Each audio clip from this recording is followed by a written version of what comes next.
markii arrin ay dhacdo xagga islaamka markaynu ka fiirino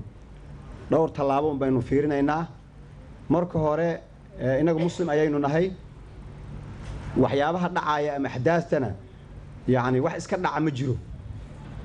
waxyaabaha mesela sidan oo kale cuduradan faafo oo kale xilli ayay dhacaan adduunkana way soo jiitaan oo wax sidii la arkay si ka duwan markii shayga uu dhaco dadku way isweydiinayaan inaga marka tafsiirka dhacdada aan ku fasirayno ma aha tafsiir mal awaal ah sida dadka aan iimaanka lahayn ee muuminiinta aan ahayno awoodihii ugu waaweyn oo shiino ugu horeeyo ayaa si alla si ay yeelan bay garan waayeen marka inaga islaam hadaan nahay aayaadka waxyaabaha noocan oo kala ah inaan ku cibra qaadano oo aan su'aalo iska weydiino ayaa mudan ilaahay wuxuu leeyahay wama nursulu bil aayati illa takhwifa aayadaha calaamooyinka waaweyn markaan soo dirayno waxaan u soo dirnaa dadku inay dareemaan cabsi ah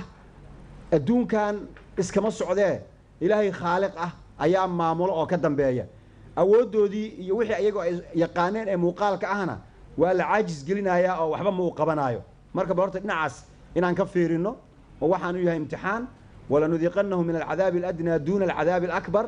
la'allahum yarji'un dadka in lagu baraarujiyo oo la yiraahdo awood wax ma taraysee isjira waana bini aadamka oo dhan yani markii yani wax loo sheegayo cudurkan markii hore sida idin sheegay xooluhu ku dhex wareegay markuu xoolaha ku dhex wareegay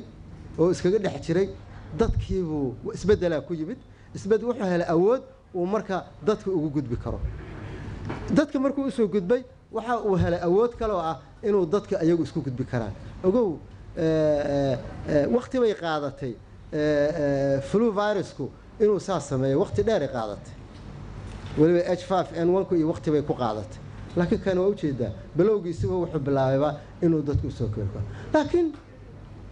sida uu cudurku u faafayo oo u socdo iyo sidoo dadka u leeynayo waxaad moodaa inay SARS-ka marka aan fiirino ama aan fiirino MERS-ka waa ka yar ama Ebola aan fiirino Ebola meeqay qofkay ku dhacdo 56 to 60% ayuu case fatality rate-kiisu yahay kana waa 3.4 dadka waayeelka ah xisaabinayay maalin dadka waayeelka ah xisaabinayay oo cudurku aad u galay inta dhimashadu tahay 3.8 waa is less than 4 dadka kalena waa 3.4 China waa 3 something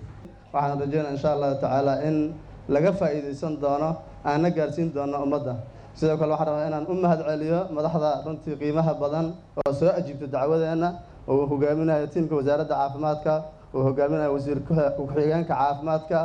Ustaad Maxamed Saciid iyo tiimkiisa waxa la aad iyo aad u mahadsantiin amaan weyn ayaad mudan tihiin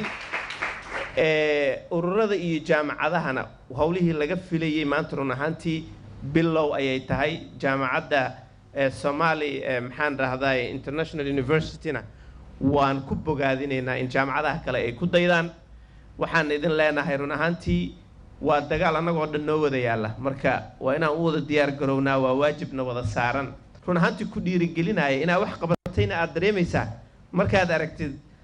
madaxdii iyo ardadii oo maantadan leh aan iska caawinno sidii aan waxaan isaga baraarujin lahayn guryaha inaan ku laabanaan rabnaayo intaasoo qofoodna aan isaga u baraarujinno taasina micnaheedu waxa weyn isxilqaanka dhabta ah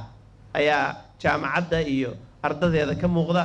waana ku mahadsantihiin mar labaad idin leeyahay